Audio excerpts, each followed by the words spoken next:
Hey, good morning, guys. Scott with Living It with Scott Cat podcast and Friday Night AV. Thanks for joining me early on this Friday morning. I got up. Everybody's sleeping. Usual occurrence around here. So I went to bed. I'm I'm still working on these mini episodes. Literally, guys, pages and pages of stuff that I'm trying to keep track of on for this channel. Still do this. I mean, this is 100% a hobby, but trying to pump out some decent content, answer a lot of questions. We get a lot of questions around here. So, working on a mini episode right now.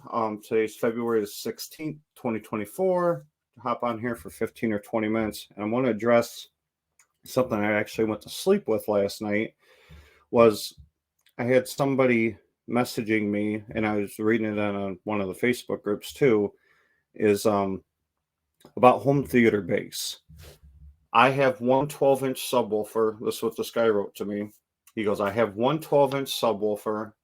And I told him I was going to address this. So hopefully he'll watch this video. So anyway, he says, I have one 12-inch subwoofer. It can literally be overbearing at times. And I believe it's doing damage to my house.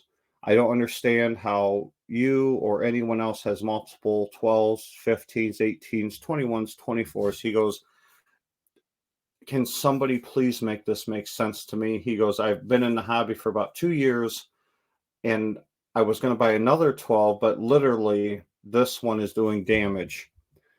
And at first I didn't know like if it was a joke or somebody pulling my leg, because we do get that every once in a while.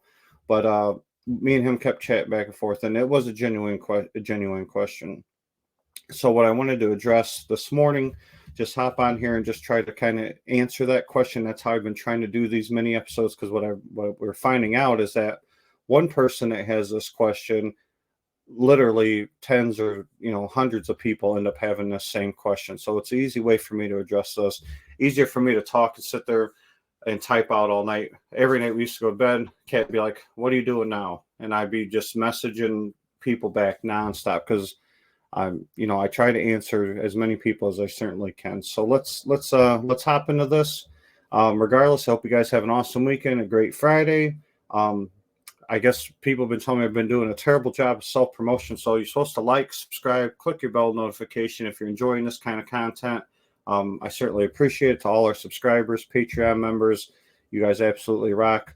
Certainly, we Kat and I both love and enjoy this community like crazy. So anyways, so we're going to address this question of why do I need more than the 12-inch subwoofer I have? And my initial response to him was that this is a hobby. If you're absolutely content with your 112-inch subwoofer and everything that you watch and you listen to, it overperforms or overexceeds your expectations, then certainly you don't need nothing else. I think people get it set in their mind that they need to do what everybody else is doing for whatever reason, but literally it's a hobby. And if you're enjoying yourself and you're enjoying the hobby, then you're doing the hobby due diligence, because that's what a hobby is supposed to do. Is you're supposed to enjoy yourself. And I think people get kind of sucked into the rat race of keeping up with the next guy or doing stuff that they normally wouldn't do, but they're getting pushed into it. But I've always been just a strong believer in that if you're enjoying yourself and you're happy, then that's what any hobby is, whether we're talking cars, collections, or bass, or home theater, or 2-channel, is if you're happy, you're happy. And that's what a hobby's supposed to do. It's supposed to take you kind of out of the real world for a little bit, put you in this fantasy land. You're enjoying yourself. You're forgetting about bills. You're forgetting about work. You're just enjoying yourself. So that was my initial response to him. And then we took it a step further. So I made a couple points here, and we'll just go over them. And I was trying to explain this to him last night, and I noticed there was some kind of confusion. So hopefully doing like this is a little bit easier. First of all, it's how loud do you listen? Literally, like personalities, everybody differs. We will be having 60 people over here in a couple of months, which that brings us to just like at 400 people that have came through our theater in the last couple of years. And what I found out, what I found out about everybody is everyone pretty much enjoys a different listening level. If you're not a very loud listener, or reference, or anywhere even near reference, then a couple smaller subwoofers would certainly be enough output, as long as you're not chasing super low frequencies. If you're in a smaller room, I think the first thing before anybody buys any subwoofer, they need to decide, what level do I enjoy? There's no point of building a system that's 130, 140 D capable. Why would you build that if you never listen above like 95 dB? Of course, even if you figure in for peaks and stuff, so say 105 or 110, which is extreme for a lot of people. But I mean, yeah, I mean, why would you fill a whole room full of subwoofers if you don't listen to those levels? That wouldn't make any sense. So I think the first thing you need to do is what level of what am I looking for? What kind of output am I looking for? And that'll certainly filter out a lot of if you're looking for extreme craziness output, then you're scratching 8, 10s, 12s off your list.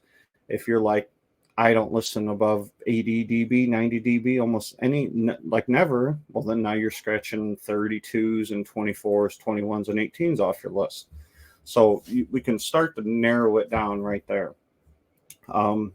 Also, too, what I've noticed a lot is you get subs that are uncalibrated sitting in a corner. So say, for instance, you had like a 12-inch sub that you put in a corner, it wasn't calibrated, and that subwoofer is tuned to, say, 30 hertz. And during certain music, it seems very overwhelming and like boomy, and be like, oh, why? That's so much bass right there. Why would I need more than that? It's already overwhelming. Well, uncalibrated subwoofer that's tuned high, which isn't necessarily great for home theater, and it's sitting in a peak location, and that's going to provide a very false sense of too much bass. So once you, even if you don't hire a 100% professional calibrator, if you can learn to do a little bit with just like Rue and like a U mic or something, then you can see as you move that subwoofer around your room, the peaks and the nulls, where you're sitting, where the subwoofer's at, and you can kind of play around to get the smoothest response, because what we're all after is a smoother experience. We don't want huge peaks and then big nulls, and then the nulls make you feel like you're missing out, and then the huge peaks makes that frequency seem overwhelming. So we want to start off with the sorry, it's 5 a.m. here. Just woke up, but I was trying to address this while I was fresh in my brain. So you don't want to deal with the peaks and then the nulls. So if you can start with the smoother response before you do any kind of calibration, it's certainly better off, because any huge null, they're going to want to try to EQ up like crazy, and EQ in a sub like crazy is a terrible idea, in my opinion. You burn through amplifier power, you burn through excursion, and if it's an actually null in the room, I mean, no amount of EQ is going to help that anyway. So definitely location, sub location is key. You can put a dual 18, a dual 21, dual 24, whatever, in a bad location, and it's just going to sound bad. It could have a crazy peak at like 30 or 40 hertz to where you got to plug your ears, but then you got huge dips, and then people are missing out on that. So running room sweeps of your room, I mean, if you haven't got there yet, Home Theater Guru is an amazing channel to check out. That would teach you. He's a very good teacher. Him and I have been buddies for a while, so definitely check out his channel if you haven't. But sub-location is key. I've heard loud bass and uncontrollable bass, from subwoofers just being in bad locations that are tuned too high, what I think, for home theater. So, which brings us to my next point, which is frequency. If you're not chasing, say, like 25 below or 20 and below hertz, then multiple large subwoofers probably are not needed.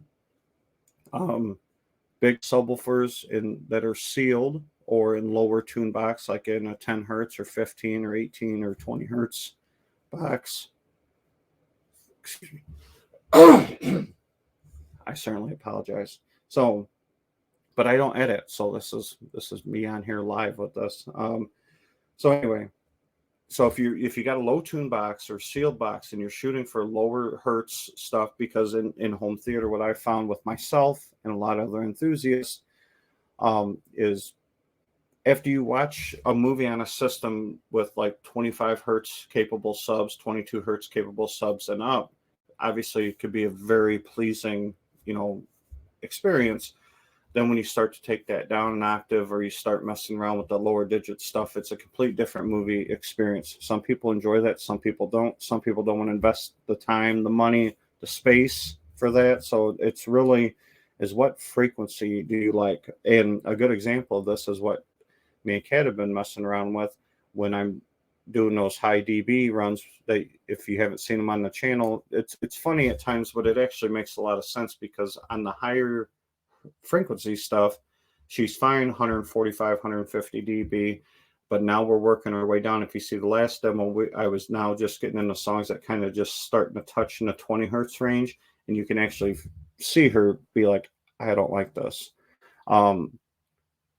And I knew that because I played 10 hertz and 15 hertz Bassotronic songs and stuff like that with her before, and it makes her extremely nauseous and actually extremely anxious. So literally some people that we have met so many different kinds of people from all over the place that come here for demos that some people, they want all the bass at all the frequencies. They absolutely just love it. I believe that that's the category that I fall in. And then there's literally people that